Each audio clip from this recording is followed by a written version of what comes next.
So I do have one last film screening that I wanted to talk about. Also, again, for a film that I had seen back in May.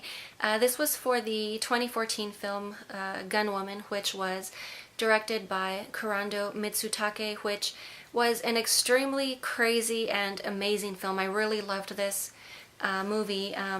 It's definitely a very interesting premise, and I believe what it was modeled after was the action films of the 1990s. The music itself definitely has a very 90s feel, and what the whole premise is that there is a doctor whose wife was raped, murdered, and he's on a quest for vengeance. In order to do this, he actually must acquire a woman and train her to become an assassin in order to avenge his wife. Reason being, because the man who murdered his wife has somewhat of a necrophilia fetish. So it doesn't finish getting crazy there.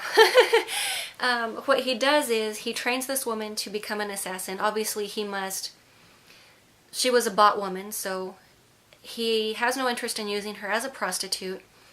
He first detoxes her because she was somewhat of a junkie, then he trains her to become the assassin, and then he walks her through the process that she will be taking in order to murder the man who killed his wife. The way this is done is that she is going to be given some sort of a drug that will temporarily immobilize her and cause her to appear dead. She will then revive once inside of a very high security facility in which necrophiles congregate. And here is the more interesting part. Once again, I did mention the title of the film is Gunwoman. This is not a Tetsuo type film. She is not mechanical, anything like that.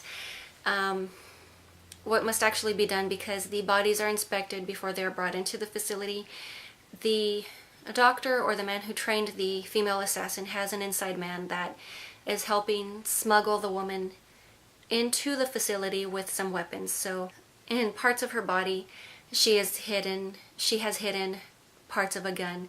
I believe on her right upper breast there is a piece of a gun. In her waist there is another portion, and it isn't too difficult to figure out where the third or the magazine is going to be hidden. Doesn't really take creativity to figure that one out, but what must happen is the fact that the doctor surgically implanted these bits inside of her body.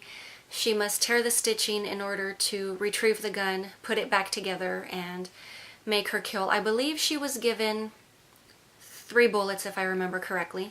She must be extremely efficient at not wasting them. Not only taking down security as well as the target, and must also escape within a certain time frame, because she will bleed out and require a transfusion. Supposedly the amount of time that it takes to complete her task without bleeding out is roughly 20 minutes, which is false. But there is some truth mixed in there in order to assist with this bit becoming a bit more believable. So she is obviously in some sort of a rape facility for dead women, and it isn't too difficult to realize.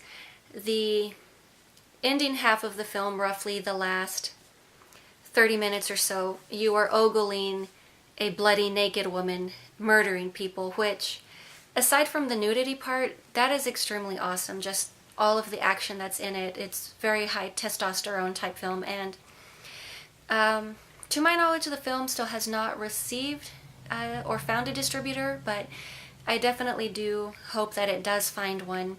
I definitely would love to watch the film at least one more time.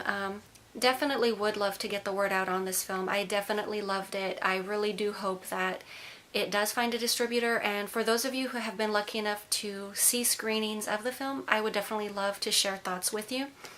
But that is pretty much all I have for today. I will talk to you later.